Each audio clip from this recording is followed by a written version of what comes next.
Late game is one of those things that's just hard to figure out.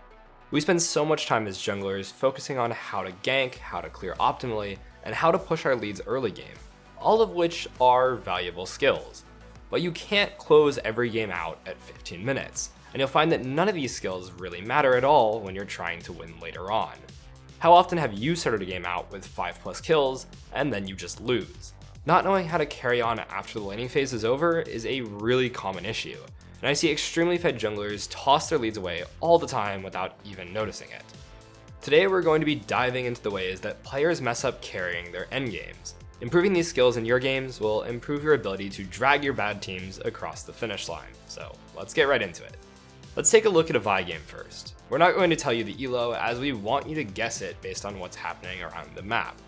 The game is quite even at this point. Even though the enemy team just snuck a Baron, the gold is relatively similar, and if we flip to the blue team's POV, we'll see that they definitely are the first to the dragon area to set up for the third Drake spawning in 30 seconds, and they have a tempo advantage over the red side.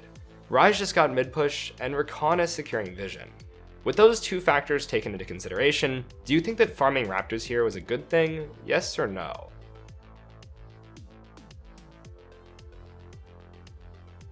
The answer is no. Farming after laning phase is incredibly important. You never want to stop doing it altogether. However, late game is about reading into what your teammates are trying to do and finding a way to make yourself complement their ideas. For example, if you have 4 teammates pushing mid and hitting the tower, it may be beneficial gold and experience wise to be farming, but it does leave your teammates open to being engaged on since you just can't be there. In this situation, your team is all agreeing on one idea to do, hitting mid tower. But the idea that Vi has is the complete opposite and does not support their idea at all.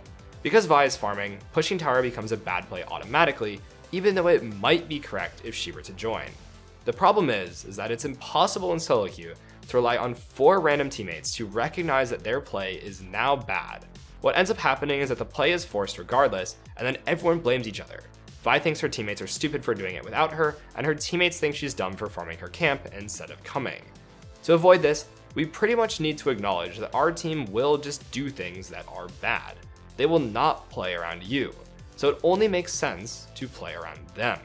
If we look at the actual game, we can see that her team was looking to aggressively set up vision and protect their dragon setup, and in a spot like this, Vi should just ignore her camps in order to back up the idea.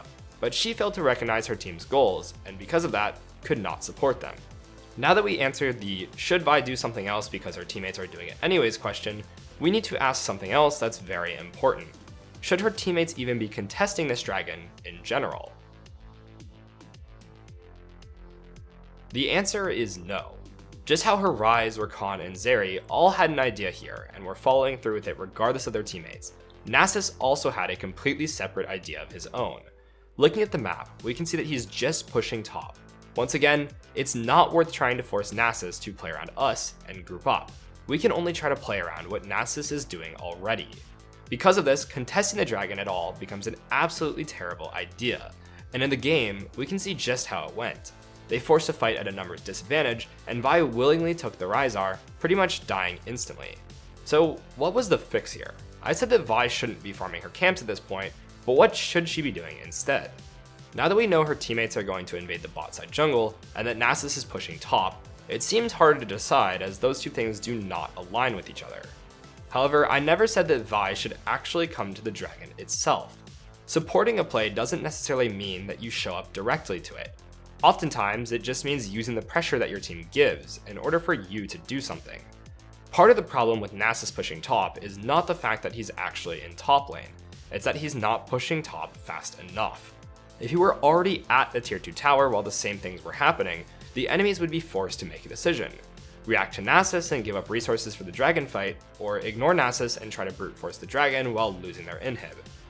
The pressure that our team is putting down by invading needs to happen at the same time that other pressure on the map is occurring. We already know that we shouldn't actually contest the dragon fight due to being down numbers, and Nasus isn't creating an advantage yet to use that pressure that Ryze and friends are putting down right now. The answer becomes to just create the pressure ourselves. If we shove mid and threaten the tower, we could end up getting it and trading advantages if they react to our team. If they respond to us instead, we succeed at buying time for Nasus to push and create pressure so we don't have to. And it creates safety for the rest of our team because we drew members away from them. Basically, these situations are like puzzles. Don't expect your teammates to react to you and come up with the correct play. Simply look at what they're already doing and see if you can make a play that increases the likelihood that their ideas work out. This game was from gold ELO. The lack of coordination, as well as multiple ideas that just don't support each other, is a dead giveaway that this is not high ELO play. Let's look at a few other examples to reiterate this point and show a few new ones. Let's follow along with Diana for this one. Once again, we aren't going to tell you the ELO. This game is another relatively even one, but her bot lane is winning hard. If we look at the minimap right now, what do you think her Jhin wants to do?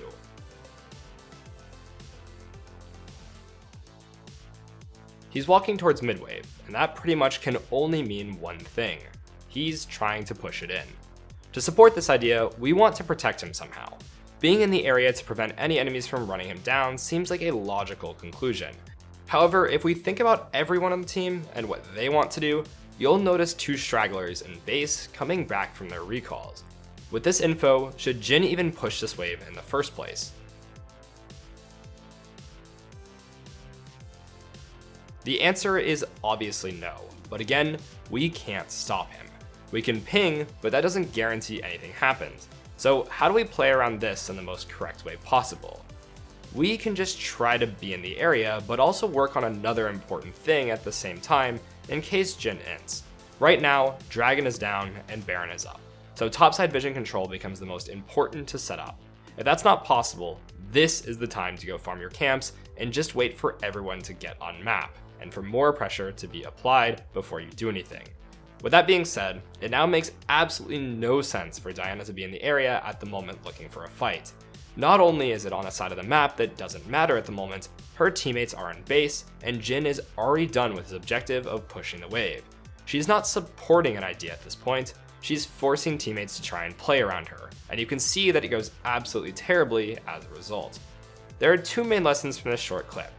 One, even if you're ahead, there are going to be times where you can't exert the maximum amount of pressure possible. When teammates are in base or waves just aren't pushed to towers, you often just have to wait. And it's in this downtime that farming your camps becomes ideal. Use camps as a way to kill time efficiently. In the previous example, there were way too many things going on, and Vi's team really needed the pressure that she could provide. Doing a camp here was borderline trolling. In this one, Diana needs to wait until her teammates are at least on map. Because of that, camps become the most obvious thing to do. Aside from choosing when to do camps, identifying what teammates are doing and not forcing them to play around you is an underlying theme. If you just support their plays, it's much harder to int and you avoid throwing games like this. Maybe the CS was a giveaway for this being a bit higher ELO, and maybe it's surprising to some, but this is actually from a diamond game. I just wanted to show that these kinds of problems occur higher up the ladder, and to not write it off just because you may not be in gold. This plagues literally every rank. Let's take a look at one last example and follow along with Viego in this one.